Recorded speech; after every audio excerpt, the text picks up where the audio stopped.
Hello दोस्तों, आज की इस वीडियो में हम क्लास 10 के लिए मैथ की जो क्वेश्चन बैंक है 2021 की जो द्वितीय पाली है उसका सब्जेक्टिव क्वेश्चन का जो त्रिकोणमिति है उससे जितना भी सवाल है उसको हम आज सोल्व करने वाले हैं।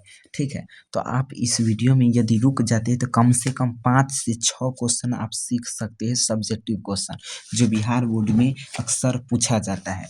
तो बिना समय गवाए चलिए लिखते हैं। लिखा हुआ है जो पहले दिया गया उसको लिख लेते हैं। सेक थीटा बराबर लिखा हुआ है 13/12। तो हमको क्वेश्चन कहता है cos थीटा प्लस में टेन थीटा का मान ज्ञात कीजिए। ठीक है, तो आपको पता होना चाहिए सेक थीटा बराबर फार्मूला क्या होता है। तो यहाँ पर आप ऐसे जानते होंगे, एक ट्रिक हम बतलाते हैं, ऐसे याद रखिएगा। पंडित भोला प्रसाद, पी से पंडित बी से भोला पी से प्रसाद, पंडित भोला प्रसाद हर हर बोल, ये याद रखिएगा। ठीक है, पीस ये हो जाएगा साइन थीटा का फार्मूला, ये हो जाएगा cos थीटा का, ये हो जाएगा टेन थीटा का। या फिर इसको पलट दीजिएगा तो ये हो जाएगा साइन का उल्टा कॉसेक, उसके बाद यहाँ पर ये हो जाएगा कॉस का उल्टा सेक और ये हो जाएगा टेन का उल्टा कॉट। ठीक है, तो यहाँ पर सेक थीटा है ना, तो कॉस का उल्टा तो कॉस है बी बाई एच, तो ये हो जाएगा एच बाई बी, यानी ई एच है। ठीक है, और ये बी का मान है, यानी ये लंब कर्ण है, ये आधार है। तो हम एक आकृति बना लेते हैं। देखिए यही ना आकृति बना लेते हैं। तो यहाँ पर h का मान 13 है, उसके बाद b का मान 12 है। तो बतलाइए क्या p का मान नहीं निकलेगा? तो आपको फार्मूला पता होगा, p बराबर होता है h का स्क्वायर माइनस में b का स्क्वायर। h का मान कितना है? तो यहाँ पर h का मान है 13। तो यहाँ पर लिखेंगे 13 का स्क्वायर माइनस में यहाँ पर कितना है, b है ना, तो b का मान 13 है ना, यहाँ पर 13 होगा। ठीक है, यहाँ पर लिखेंगे b के जगह पर 12 है तो 12 का होल स्क्वायर। ठीक है, उसके बाद यहाँ पर देख लीजिए 13 का स्क्वायर करते हैं तो यहाँ पर कितना होगा 169, माइनस में 12 का स्क्वायर करते हैं तो कितना हो जाएगा 12 का स्क्वायर करते हैं तो कितना हो जाएगा 144। ठीक है, अब यहाँ पर 169 में से 144 को घटाते तो कितना आ जाएगा 25, यानी इसका रूट में 25 इसका वर्गमूल निकालते हैं तो कितना आ जाएगा 5 आ जाएगा। ठीक है, 5 से ना आ जाएगा। आप देख लीजिए इसका मान निकल गया 5। तो क्वेश्चन देखिए हमको क्या पूछता है। को क्वेश्चन कहता है cos थीटा प्लस में टेन थीटा का मान ज्ञात कीजिए। तो cos थीटा का मान कितना है? तो यहाँ पर cos थीटा का फार्मूला क्या होता है, b बटा में h, यानी b का मान देखिए तब 12 और यहाँ पर h का मान क्या है, h का मान 13 है तो 13 लिख लेंगे। ठीक, प्लस है तो प्लस टेन थीटा है ना, तो टेन का मान कितना आता है p बटा में h, यानी लंब बटा में आधार, तो लंब का मान 5 है। ठीक है, और आधार का मान कितना है? तो यहाँ पर देख लीजिए आधार का मान है कितना, यहाँ पर आधार का मान है 12, तो ऐसे लिख देंगे 12। नीचे वाला का एलसीएम लेंगे 12 और 13 का एलसीएम लेंगे तो यहाँ पर कितना हो जाएगा, नहीं गड़बड़ हो गया, नहीं ठीक तो है।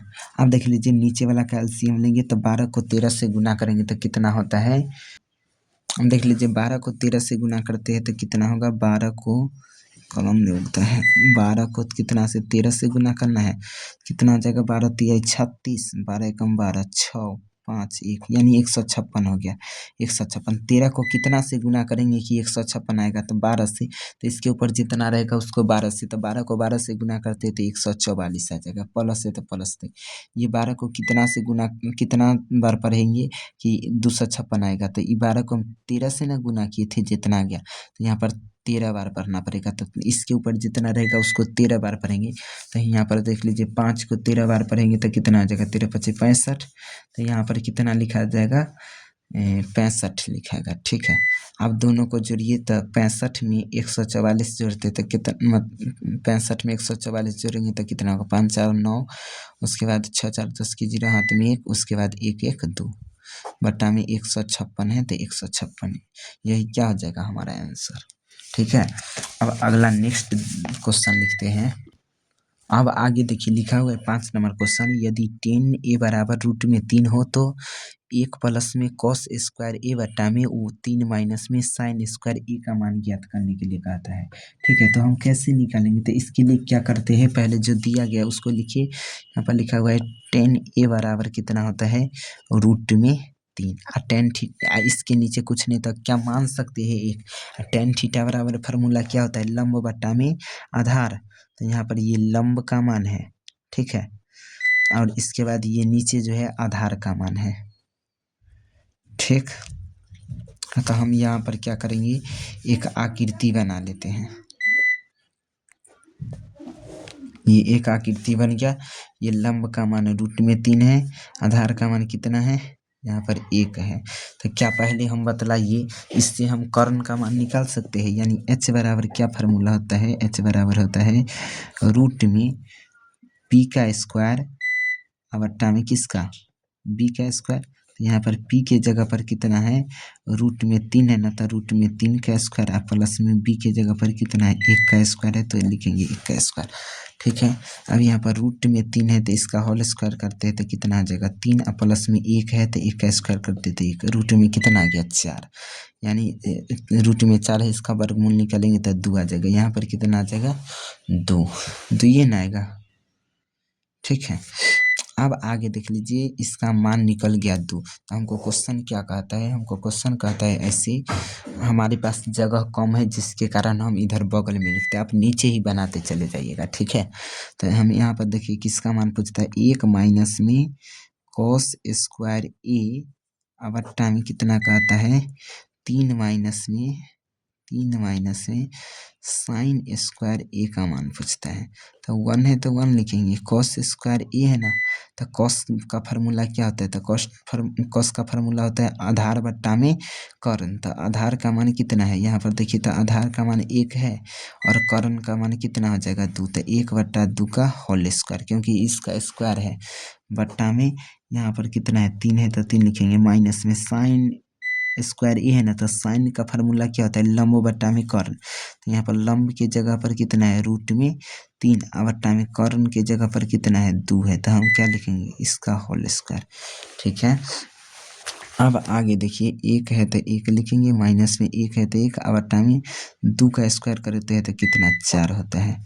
उसके बाद 3 है तो 3 माइनस में √3 है ना, तो उसका होल स्क्वायर करते हैं तो 3, यहाँ पर 2 है ना, तो इसका होल स्क्वायर करते हैं तो कितना होगा 4, ठीक है। इसके बाद यहाँ पर क्या करेंगे, ऐसे 1 और 4 का एलसीएम लेंगे तो 4, ये 1 को पढ़िए ना कितना बार में 4 आता है, 4 बार में, तो इसके ऊपर जितना रहेगा उसको 4 से गुना करेंगे, 1 को 4 से गुना करेंगे 4, माइनस है तो माइनस, यहाँ पर 4 को कितना बार पढ़िएगा कि 4 आता है 1 बार, तो इसके ऊपर जितना रहेगा उसको 1 बार पढ़िए, तो 1 को 1 बार पढ़ेंगे तो कितना 1 ही होगा, यहाँ पर 1 होगा, ठीक है। अब बट्टा में यहाँ पर देख लीजिए 3 और 1 कैल्शियम मतलब 4 और 1 कैल्शियम लेते हैं तो 4 होगा। यहाँ पर 1 को पढ़िए तो कितना बार में आता है 4 बार में, तो इसके ऊपर जितना होगा उसको 4 से गुना करिए, तो 3 को 4 से गुना करेंगे तो 12, माइनस है तो माइनस। ये 4 को पढ़िए तो कितना बार में 4 आता है 1 बार में, इसके ऊपर जितना उसको 1 से गुना कीजिए, 3 को 1 से गुना करेंगे तो 3, ठीक है। अब क्या लिख सकते हैं, यहाँ पर देख लीजिए तो 4 में से 1 घटाएंगे तो 3, उसके बाद यहाँ पर 4 है तो 4 बट्टा में 12 में से 3 घटेगा तो 9 और 4 है तो 4। अब आगे देख लीजिए, या तो यहीं पर काट दे क्या, नहीं अगले स्टेप में काटते हैं। पहला बट्टा जैसे है उसको वैसा ही लिखिए, तो यहाँ लिखा हुआ है 3 बट्टा में 4 है तो 4 लिखते हैं, और नीचे वाला को प्लॉट, इसको प्लॉट देते हैं, नीचे वाला ऊपर चला जाएगा, ऊपर वाला नीचे चलाएगा। ये 4 से तो ये 4 देखिए कट गया, इसको 3 एकम 3, 3 तिया 9, यानी कितना आ गया 1 बट्टा में 3 आंसर आ गया। कोई दिक्कत है, चलिए अब अगला क्वेश्चन लिखते हैं।